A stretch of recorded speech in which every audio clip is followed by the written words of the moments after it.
Mona Lisa और उसकी छोटी बहन रुचि एक छोटे से शहर में अपने माता पिता के साथ रहती थीं। मोनालिसा 20 साल की खूबसूरत और समझदार कॉलेज में बीए की पढ़ाई कर रही थी।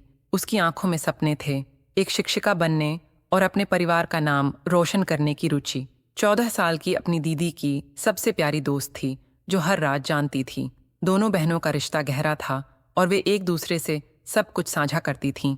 एक रात की बात है, मोनालिसा की आंखें खुलीं तो वह अपनी खिड़की से पास वाले घर में अचानक से देखी। पड़ोसी वाले अंकल अपनी बीवी के साथ प्यार कर रहे थे।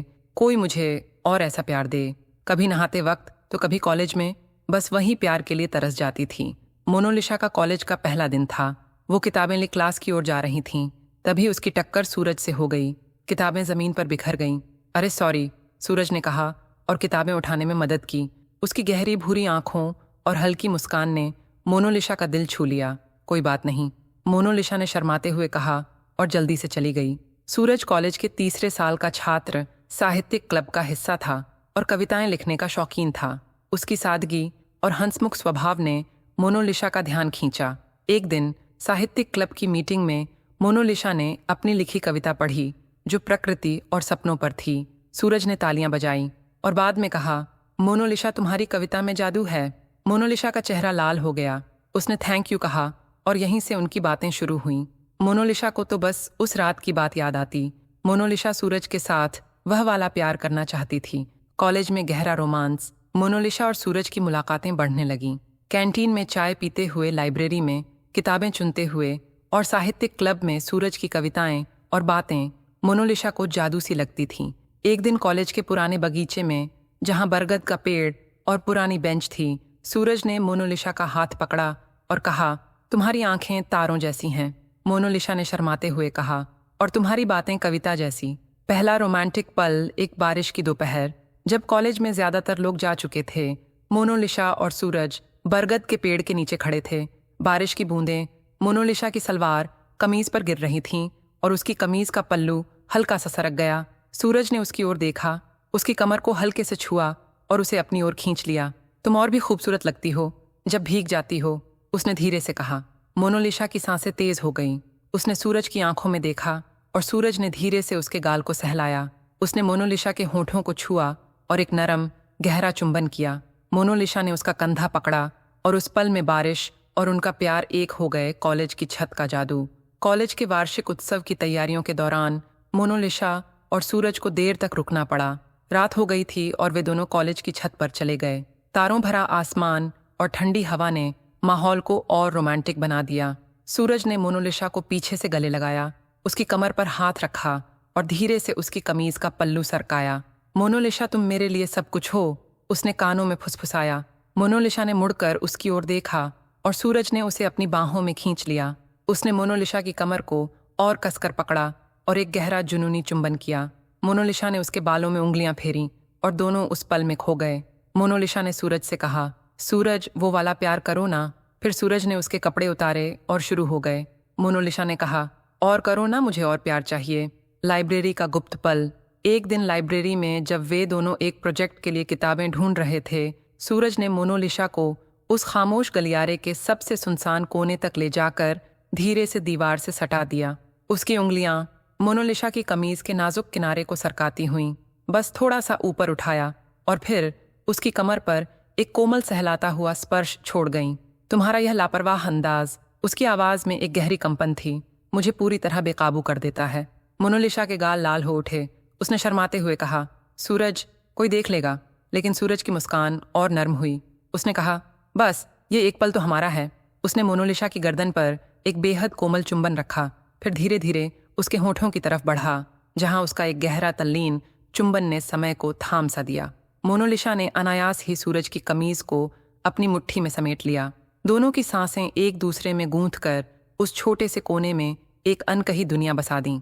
एक दिन सूरज ने मोनालिसा को कॉलेज के उसी पुराने बगीचे में बुलाया, जहां उनकी कई यादें दफन थीं। वहां उसने एक छोटा सा दिल छू लेने वाला इंतजाम किया था।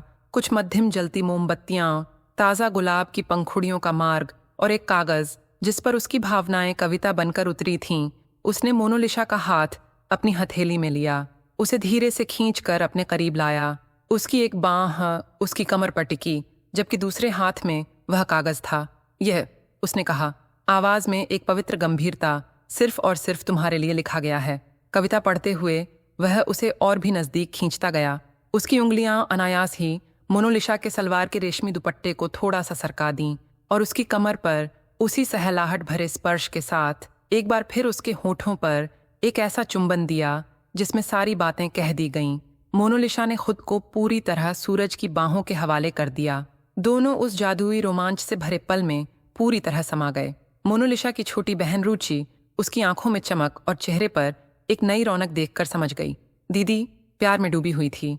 मोनालिसा ने हिचकिचाते हुए सूरज के बारे में बताया। रुचि की आंखें चमक उठीं। दीदी, वह तो बिल्कुल फिल्मी हीरो जैसा लगता है। उसकी जिज्ञासा बढ़ी और एक दिन उसने चुपके से सूरज से मिलने की साजिश रची। वह मोनालिसा के साथ कॉलेज पहुंची और मौका पाकर सूरज से मिल बैठी। सूरज ने उसे एक चॉकलेट दी और मुस्कुराते हुए कहा, तुम तो अपनी इस दीदी का बहुत ख्याल रखती होगी ना। रुचि ने खिलखिलाते हुए जवाब दिया, हाँ, और तुम भी उनका ख्याल रखना। इस मुलाकात ने तीनों के बीच एक अप्रत्याशित मीठी दोस्ती की नींव रख दी। लेकिन मोनालिसा के घर की हवा बिल्कुल अलग थी। उसकी पढ़ाई और भविष्य को लेकर चिंता का माहौल था। उसके पिता सख्त विचारों के चाहते थे कि वह जल्दी शादी करके स्थिर हो जाए। डरी हुई मोनालिसा ने यह डर सूरज से बांटा। सूरज ने उसके हाथ थामे आंखों में एक दृढ़ संकल्प लिए कहा, मोनालिसा, मैं तुम्हारा इंतजार करूंगा जितना भी वक्त लगे। पर कॉलेज की आखिरी घंटी बजने के कुछ ही महीनों बाद मोनालिसा के पिता ने उसकी शादी निखिल नाम के एक युवक से तय कर दी। निखिल अच्छी नौकरी वाला था, पर उसके विचार बेहद पुराने और संकीर्ण थे। मोनालिसा ने विरोध किया, रोई, गिड़गिड़ाई, लेकिन परिवार के दबाव और लाज इज्जत के बोझ तले उसे झुकना पड़ा। रुचि ने भी दीदी को समझाने की भरपूर कोशिश की, पर मोनालिसा ने आंसू पोंछते हुए कहा, ऐशा, मेरे पास कोई चारा नहीं। परिवार की खुशी और शांति ही अब मेरी जिम्मेदारी है। शादी हो गई। निखिल बुरा इंसान नहीं था शायद, पर वह मोनालिसा की आत्मा की भाषा नहीं समझता था। उसकी कविताएं, उसके सपने, उसकी गहरी भावनाएं सब उसके लिए अजनबी थीं। मोनालिसा अक्सर अपनी चेन पर लटके उस छोटे से लॉकेट को छूती जिसमें सूरज की एक तस्वीर छिपी थी। वह उन पुरानी कविताओं को फिर से पढ़ती, कॉलेज के बगीचे की मोमबत्तियों, दीवार से सटे उस कोने और सूरज की बाहों में खो जाने वाले पलों को तरसती। निखिल का साथ उसे वह जुनून, वह सुकून, वह समझ कभी नहीं दे पाया जो सूरज की एक निगाह या एक स्पर्श में समा जाता था। शादी के लगभग 2 साल बाद एक साधारण दिन मोनालिसा बाजार के चक्कर में थी। अचानक उसकी नज़र एक किताबों की दुकान के बाहर लगी भीड़ पर पड़ी। वहां सूरज खड़ा था, अपनी नई प्रकाशित कविता संग्रह के विमोचन समारोह में शामिल होने वालों से बात कर रहा था। मोनालिसा का दिल एकाएक तेजी से धड़कने लगा, जैसे छाती फटने वाली हो। पैर अपने आप उस ओर बढ़ गए। सूरज ने भी उसे देख लिया। उसकी आंखों में पल भर के लिए नमी छा गई, लेकिन फिर एक कोमल दर्द भरी मुस्कान उसके चेहरे पर बिखर गई।